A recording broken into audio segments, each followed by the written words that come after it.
Iniciamos ahora el estudio de un apartado importante denominado tejidos.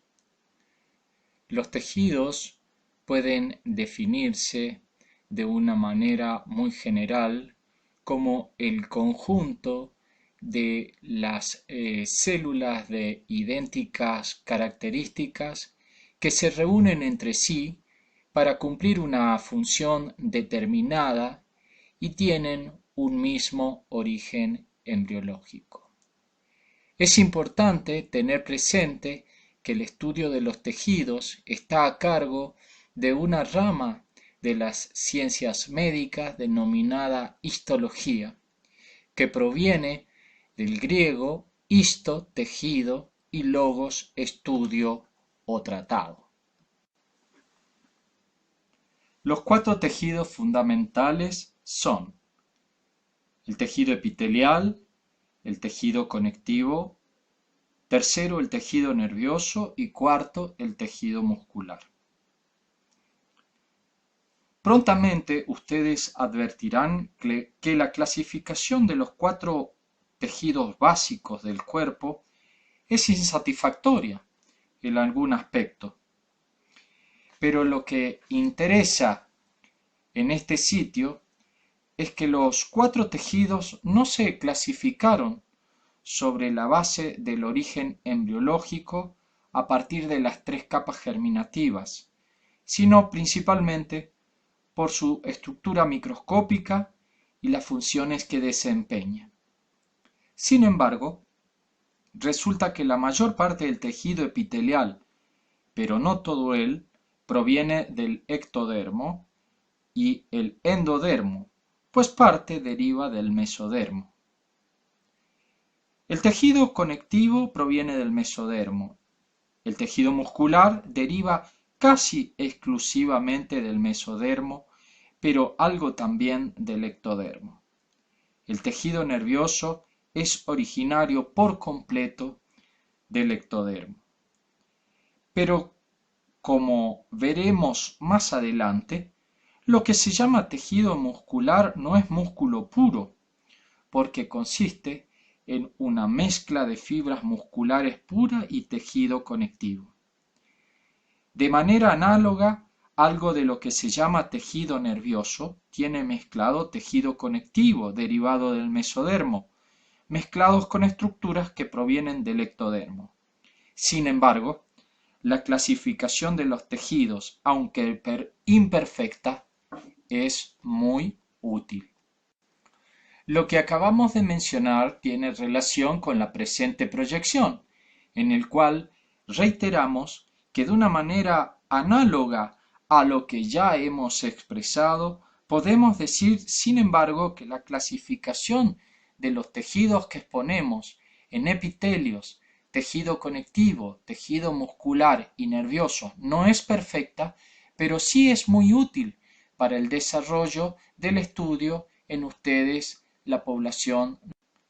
Una antigua clasificación en base a la diferenciación celular, podemos decir de que los tejidos, según los tipos de células que lo integran, pueden dividirse con células poco transformadas o muy transformadas.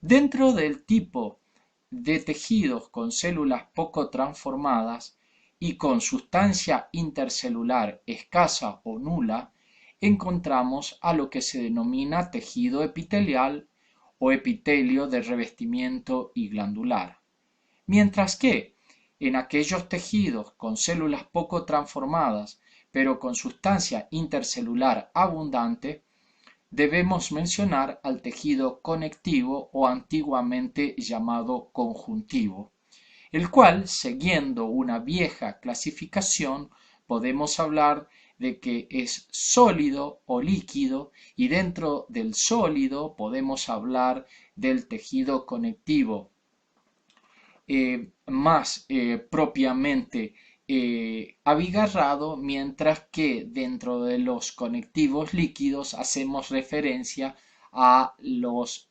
tejidos linfáticos y sanguíneos. refiriéndonos a células muy transformadas, vale decir, en donde las células han sufrido un camino de mucha transformación y en donde no intervienen la sustancia intercelular, podemos agrupar dentro de ello, por ejemplo, al tejido muscular y nervioso. Etimológicamente, la palabra epitelio proviene del griego epi, sobre, y tele, pezón. Denota algo que cubre, que está sobre. Pero debemos tener en cuenta que desde el principio la palabra epitelio se aplicó para todas las membranas de revestimientos y recubrimiento en el cuerpo, que consiste en células contiguas. Por ejemplo, la porción epitelial de la piel, la externa, se desarrolla a partir del ectodermo. La capa continua de células que reviste el intestino deriva del endodermo, en tanto la que tapiza la cavidad peritoneal corporal deriva del mesodermo. Debemos tener en cuenta en tal caso que existen aspectos diferenciales y que muchas veces, en el caso que nosotros refiramos que el epitelio deriva básicamente del ectodermo y del endodermo, también tiene desde el punto de vista embriológico, como ya fuera dicha, un componente mesodérmico. Todas las membranas epiteliales de revestimiento y que tapizan porciones del cuerpo consisten en células adheridas por uniones de diversos tipos que se explicarán más adelante. Las membranas epiteliales poseen siempre sostén de tejido conectivo y los capilares del mismo brindan la nutrición a las células epiteliales de la membrana, en tanto que la sustancia intercelular del tejido conectivo da sostén a los capilares y al epitelio. Debemos tener presente que el tejido epitelial y algunas o todas las células epiteliales de muchas membranas elaboran una secreción hacia la superficie libre de la membrana. Un ejemplo es la membrana epitelial que reviste el intestino, que siempre debe estar húmeda. Sin embargo, en muchos sitios corporales la necesidad de secreción es demasiado grande para que sea satisfecha por el número limitado de células secretorias que puedan ser acomodadas en una membrana de revestimiento o recubrimiento. Y además, no están adaptadas para la función de algunas membranas. Para proporcionar la secreción adicional, las células de la membrana epitelial de estos sitios corporales, durante el desarrollo del embrión, crecen hacia el tejido conectivo subyacente en evolución para formar estructuras que se denominan glándulas, porque algunas de las primeras estudiadas tenían la forma de bellotas, que en latín glans significa precisamente bellota. Dicho esto referido al epitelio, en donde los epitelios de revestimientos y glándulas tienen funciones precisamente de revestimientos, de absorción, secreción, germinales o sensoriales, diferentes son las funciones de los otros tejidos que ustedes ven allí y que estudiaremos oportunamente. Es útil clasificar el epitelio en dos grupos. 1. Membranas de cubierta y revestimiento, y 2. Glándulas. Aquí nos referiremos a las membranas inicialmente y comenzaremos por explicar la diferencia entre una cubierta y un revestimiento. Estos nombres fácilmente se usan de manera equivocada en relación con las membranas epiteliales y otras en diferentes tejidos.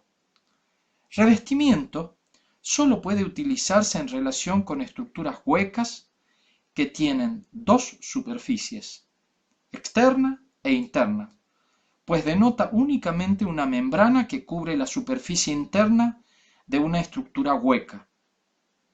En consecuencia, la palabra cubierta solo puede emplearse en relación con una superficie interna si se especifica que se habla de una superficie y no de la estructura misma.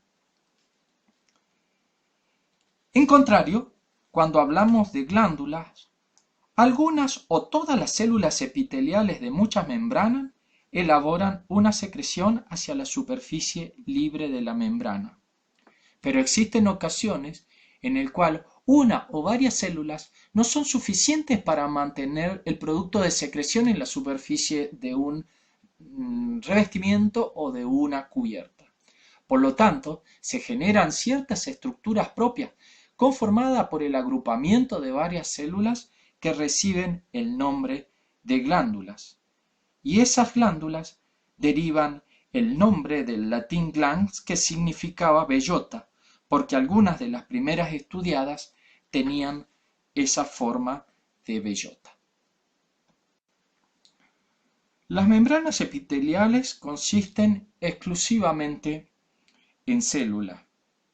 Para que las células epiteliales formen una membrana continua, sus bordes están unidos mutuamente por lo que se llaman uniones celulares, como explicaremos más adelante. Estas membranas tienen distinto grosor. Podrá advertirse luego que algunas tienen el grosor de una célula y la célula de esta membrana puede ser a su vez muy delgada o más alta. Sin embargo, otras clases de membrana de revestimiento tienen grosor de varias células. Debemos advertir acá que la clasificación del epitelio de revestimiento puede hacerse según diversas modalidades, según la forma de sus células. Así tendremos que las células que conforman las membranas de revestimientos pueden ser planas, vale decir, su longitud predomina sobre su alto y su espesor. Por lo tanto, en ese caso, cuando las células son de mayor longitud sobre lo que corresponde a su alto y a su profundidad, se habla de que el epitelio es plano, pavimentoso o escamoso. Por el contrario, en segundo término, cuando las tres dimensiones de las células son equivalentes, se puede decir que el epitelio es conformado por células cúbicas. En tercera instancia, podemos hablar que cuando el alto predomina sobre la longitud y el espesor o profundidad, decimos en consecuencia que ese epitelio está conformado por células cilíndricas. En no pocos casos, en cuarto lugar, tenemos células que son de una forma más dismórfica o polimórfica. Por lo tanto, clasificamos en ese momento al epitelio como polimorfo. Debemos también hablar que los epitelios de revestimiento se clasifican según, como dijimos en un comienzo, por el número de capas de células que lo configuran, existiendo, como se advertirá luego, que esa membrana tiene el grosor de una célula en ocasiones, siendo esa célula plana, esa célula cúbica o esa célula cilíndrica o polimórfica. Pero el espesor de la membrana está constituido por una sola capa de célula. En tal caso, llamaremos a ese epitelio simple. Cuando una membrana de revestimiento, cualquiera sea el tipo de célula o forma que lo constituye, pero presenta varias capas de